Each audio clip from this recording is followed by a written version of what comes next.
incredibly long road, but some stuff's come up. This is Sherri, and she is about to have a bad day.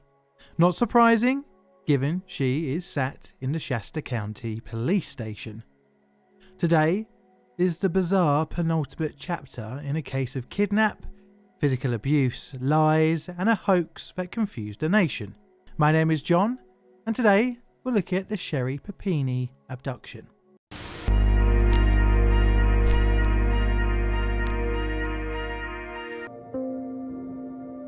Meet Sherri. On the face of it, Sherri Papini and her husband Keith have a nice life. A 4-year-old son and a 2-year-old daughter, and a residence in Redding, California, known locally as the Jewel of California. I've never been there, and that quote was from the city's own website, so take that with a pinch of salt. I've also heard about its high crime rate as well. Sherri works as a national retail account executive for AT&T, with Keith working as a home theatre specialist at Best Buy. The couple have been married since October 2009. Sherri takes regular jogs. I mean, with weather like this, I think even I would lumber my walrus body out for a daily run, but instead I have this. Fuck that. My lack of exercise aside, in 2016, everything was pretty unexceptional. Well, until it wasn't. The long jog. It is Wednesday the 2nd of November 2016, and Sherri has gone out for a jog at reportedly 3 different times during the day, as seen by witnesses. Her last jog of the day is just after lunchtime. During the afternoon, her 2 children are due to be picked up from daycare, but Sherri doesn't arrive. Her husband Keith arrives at their Mountain Gate house at around 5 p.m. to find no one home. No wife, and even more worryingly, no children. Keith rings the daycare centre and his children are still there, but no Sherri. Wondering where she is, Keith tracks Sherri's iPhone down on the Track My Phone app. Strangely, it's showing at a rural road. He finds her phone and earbuds with blonde hair entangled in them near Sunrise Drive. This prompts him to call 911 at 5:51 p.m. CHP transfer. Keith is on the line. Hello, can I help you? Hello? Yeah, I just got home from work, and my wife wasn't there, which is unusual, and my kids should have been there by now from, daycare. I couldn't find her, so I called the daycare to see what time she picked up the kids. The kids were never picked up. Okay. I found her phone, and it's got, hair ripped out of it, in the headphones. So I'm, totally freaking out, thinking, somebody, okay, what's her? grabbed it. Oh, my God. Okay.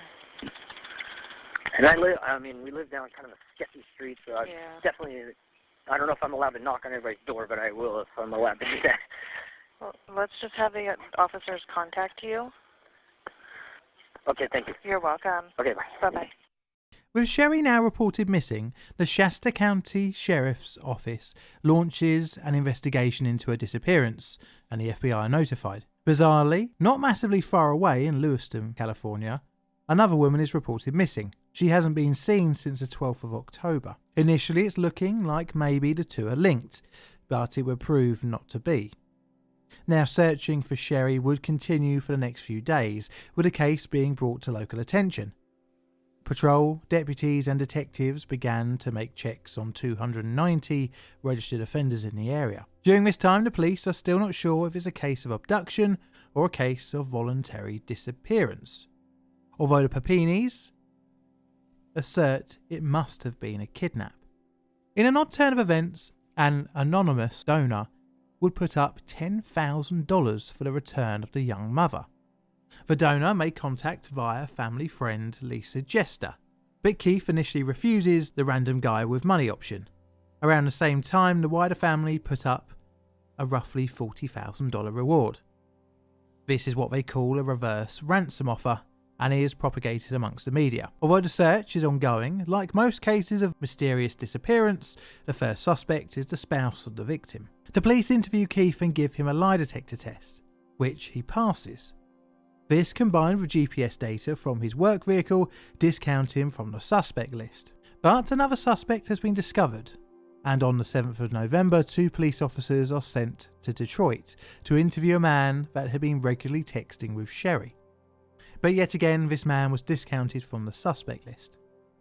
On the 10th of November, Keith spoke out to the national press, saying that his wife was definitely taken against her will. At some point during the first week, the domain name of sherrypapini.com was registered. The family hire a private investigator after a week of no sign of Sherri. In addition to the PI, Keith accepts the financial help from the anonymous donor. On top of this, a GoFundMe is created to help pay for the private investigator. Lisa Jetta, Keith, and the donor communicate with one another, and the donor requested a spokesperson independent from the family, and Jester knew the right person for the job. Enter Cameron Gamble.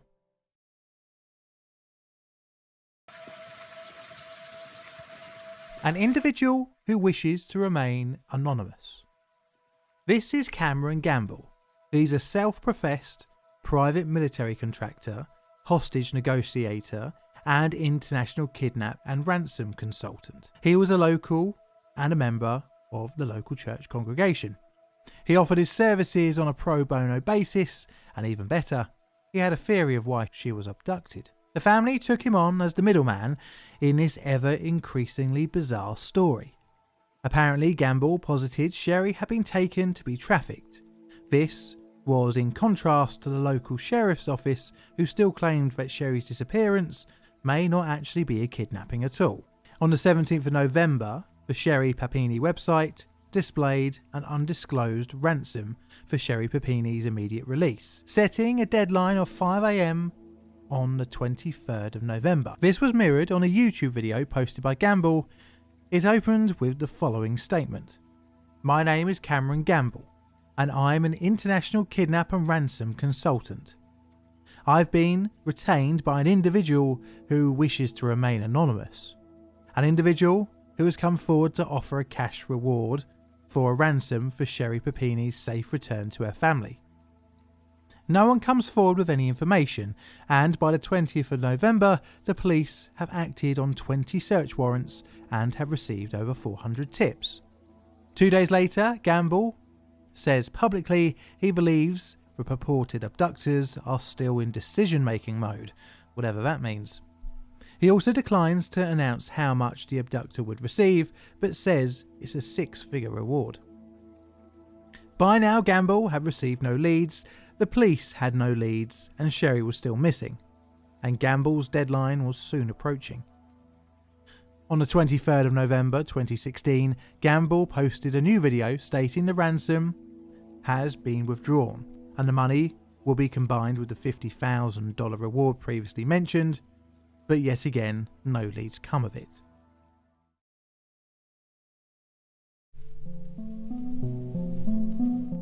Sherri reappears. It is 4:30 AM on the 24th of November 2016, and a motorist is driving along Interstate 5, Yolo County, which is around 150 miles south of Reading. They spot a woman by the side of the road and stop to assist. The police are contacted, and the woman is Sherri. She is beaten, bruised and bound by restraints and treated at Yolo County Hospital. Keith is contacted and he drives to be reunited with his wife. 6 hours after her rescue, the sheriff's office make the public aware of the new turn the case has taken. Whilst at hospital, photographs of her injuries and swabs for DNA analysis were taken. An initial interview by law enforcement took place, but not much came from this apart from that her captors were 2 Hispanic women in a dark SUV. She was sent home after just a few hours and wouldn't be interviewed for a few more days. On the 29th of November, Keith Papini released a written statement to Good Morning America. This told the world that his wife was branded, covered in bruises and starved down to just 87 pounds. Her blonde hair had been cut short and she was thrown from a vehicle with a chain around her waist, attached to her wrists and a bag over her head. The police had found CCTV footage of Sherri approaching a church and running away shortly before her discovery, around the time of her release. A sketch of the apparent suspects was released, but again the police had no solid leads. The same day, Cameron and Gamble state that the $50,000 from the mystery donor had been given back. Lead investigator Bosenko announces that Sherri's phone and headphones, which were discovered on the evening of the 2nd, were found neatly placed on the ground. Loads of news interviews with Keith, Gamble and the police go on all the way through December, but Sherri doesn't appear on screen. Although the police don't have any leads to the 2 Hispanic women, they start to dive into Sherri's past. Rather bizarrely though, the DNA tests come back with 2 results. One from female DNA as you would expect, but the other is from a male. You see, Sherri has some experience with dealing with 911 calls and making police reports, which would become public knowledge after a story broke by the Sacramento Bee came out in April 2017. Call records found by the news outlet revealed that Sherri, in 2003, had allegedly been harming herself and blaming her mother for the injuries. The case would go quiet, at least in the public eye, as the police dig into the case. And a year later, they would release some arguably damning evidence. Remember that CCTV footage discovered at a nearby church? It showed a woman running in one direction and then back in the opposite direction, oddly towards the same direction her captors had apparently released her. The police were starting to find cracks in Sherri's story, and the vital DNA evidence would get a family match, with an offender found in a databank and the male DNA found on Sherri. It wasn't a direct match, however, instead linking this offender as a potential relative to the mystery male DNA, which after a little bit of digging came back to a James Reyes, also known as an ex-boyfriend of Sherri Papini. This was confirmed when the FBI took a sample from a drinks bottle out of Reyes' bin, and it matched that of the DNA found on Sherri's sweatpants. Boom, they had a suspect, but it wasn't 2 Hispanic women, instead an ex-boyfriend, and when being interviewed, Reyes would spill the beans in August 2020. He would state that Sherri had been with him the whole time. Reyes had met Sherri on the 2nd of November in her hometown in a rental car. The 2 drove to Reyes' residence in Costa Mesa. Neighbours of Reyes confirmed seeing Sherri, and from the statements, it hinted that she was there willingly. Reyes would pass a polygraph test, and when asked why did the hoax end, the ex-boyfriend stated that Sherri was missing her children, and the excuse that Sherri had given Reyes for the whole reason for her disappearance was that she was trying to escape her abusive husband Keith. So I should say that the Papinis did rather well out at the kidnapping. The couple pocketed the GoFundMe, which had roughly $49,000 in it. Both Keith and Sherri used the money for personal use, as well as paying off a few pesky credit cards. All the way back on November the 28th, 2016, Papini had applied to the California Victim Compensation Board for assistance. The Cal VCB provides financial assistance to victims of violent crimes. In all, she would claim more than $30,000 for therapist trips, medical trips, and for the emotional distress. The Reyes interview and the large amount of money pocketed by the Papinis meant that this was more than enough to bring Sherri in to talk to her once again with the police. And this brings us back to the beginning of this video. It is the 13th of August 2020 and Sherri and husband Keith are brought in to talk to federal agents. And Keith is going to get a very big shock. Bear in mind that she'll be warned that it was a crime to lie to federal agents. Let's just have a look at her interview. Your presence here is voluntary. Yeah.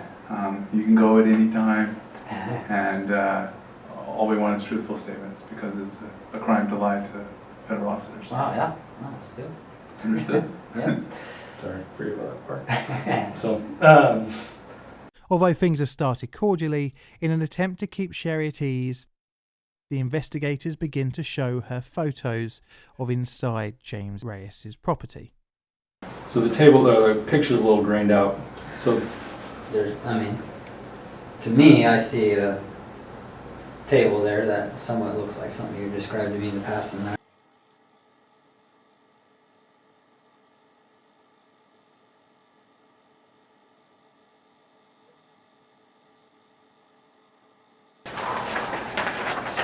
You talking about this truck? yes, I just found the original one of that I was trying to explain. It's a little bit different, but it's pretty, excuse my language, it's pretty fucking similar. But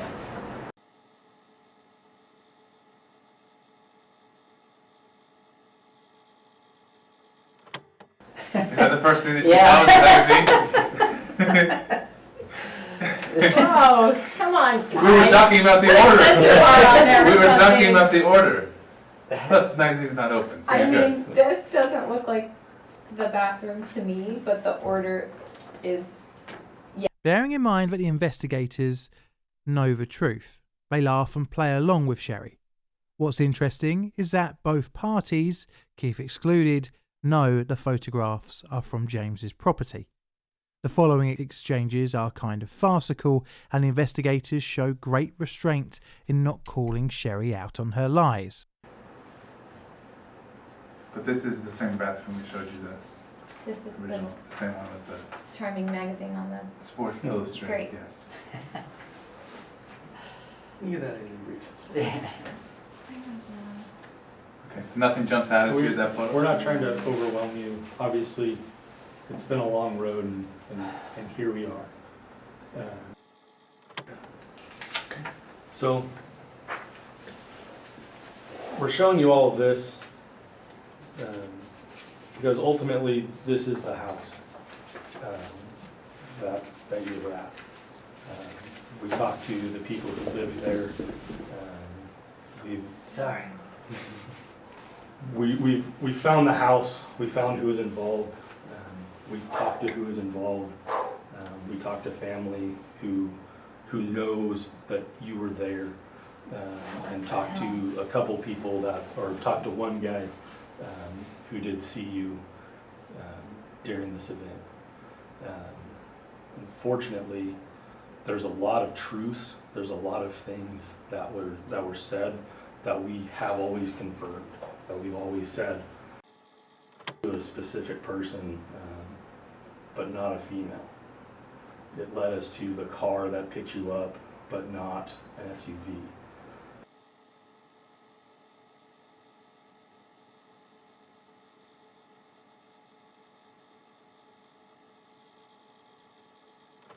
Sherri is confronted with the fact that the photos are from James's property and the male DNA found on her is from James. Your The DNA that was on you belongs to James Reyes. The picture in the, can I get the picture? The picture of the table is James Reyes' little brother who died recently. We talked to him. We've been on a polygraph. We talked to everybody around him. We have the rental agreements, phone rental, the car rental agreements. We have everything that says that he said he told the truth. That's James' brother, deceased Nick. So everything, you've told us so many truths in this situation. The reason why you can describe the room is because you stayed in the room in the dark for hours, for days on end.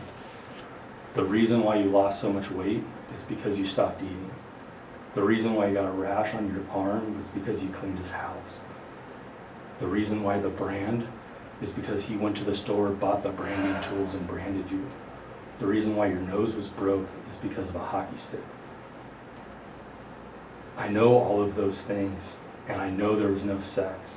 I know all of that because he passed a polygraph test that said it's not an abduction.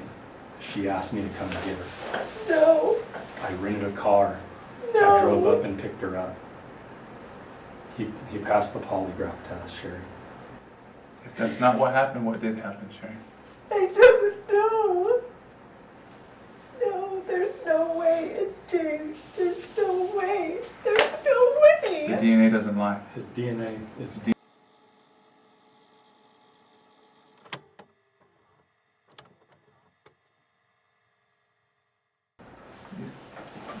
Keith asks to leave the interview room and the two investigators start to push Sherri.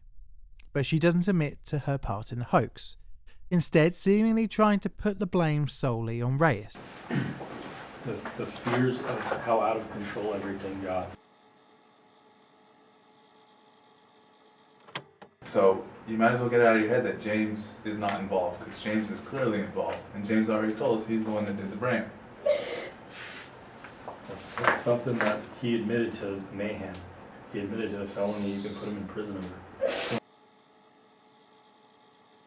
I just knock my children and go home. Okay.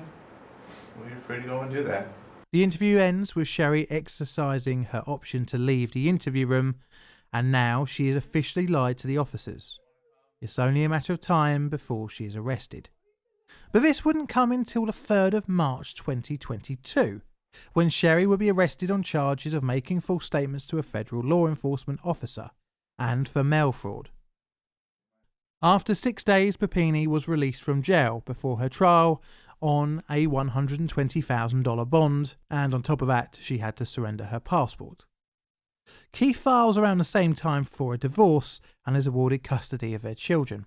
3 days later, she signs a plea deal and is sentenced in September to 18 months in prison, followed by 36 months of supervised release.